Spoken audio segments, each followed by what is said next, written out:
4వ అధ్యాయము 16 నుండి 21 వచనాలు పొడపాటి రత్నమణి గారు వచ్చి చదవాలి.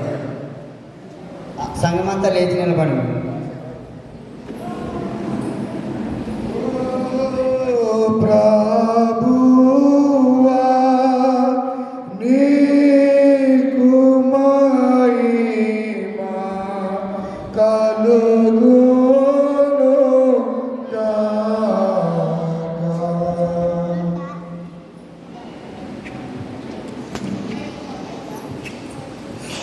నూతన సంవత్సరం కొరకు ఏర్పాటు చేయబడిన స్వార్థ పాఠ్య భాగము లోకా సువార్త 4వ అధ్యాయం 16వ వచనం నుండి 21 వరకు ఇలాగ రాయబడి ఉన్నది.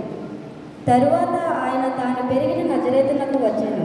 తన వాడుక చొప్పున విశ్రాంతి దినమందు సమాజ మందిరంలోనికి వెళ్ళి చదువుటకై నిలిచిచుండగా ప్రవక్త అయిన యెషయా గ్రంథము ఆయన చేతికి ఇయ్యబడింది. ఆయన గ్రంథము విప్పగా, ప్రభు ఆత్మ నా మీద ఉన్నది, పేదలకు సువార్త ప్రకటించుటకై ఆయన నన్ను అభిషేకించెను. చెరలోనున్న వారికి విడుదలను, గ్రుడ్డి వారికి చూపును కలుగునని ప్రకటించుటకును, నలిగిన వారిని విడిపించుటకును, ప్రభువు హితవత్సరము ప్రకటించుటకును ఆయన నన్ను పంపియున్నాడు అని వ్రాయబడిన చోటు ఆయనకు దొరికెను. ఆయన గ్రంథము చుట్టి పరిచారకును పిలిచి కూర్చుండెను. సమాజ మందిరంలో ఉన్న వారందరూ ఆయనను తేరి చూడగా, ఆయన నేడు మీ వినికిడిలో ఈ లేఖనం నెరవేరినదని వారితో చెప్పసాగాను. సువార్త పాఠ్యం ఎంత గడుపని. ఓ క్రీస్తు నీకు స్తోత్రము కలుగునుగాక.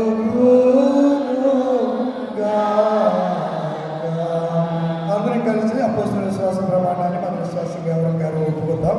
భూమి ఆకాశం సృష్టించిన సర్వశక్తి గల తండ్రి అయిన దేవుని నేను నమ్ముచున్నాను.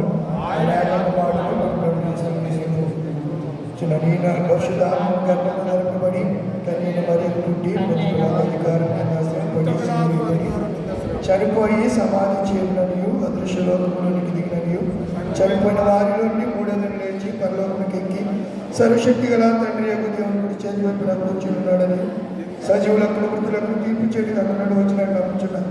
పరిశుద్ధాత్మ నమ్ముచున్నాను. పరిశుద్ధ క్రైస్తవ సంఘములు పరిశుద్ధ సహవాసములు పాప క్షమాపణ శరీర పడుతారు నిత్య జీవనమని నమ్ముచున్నాను.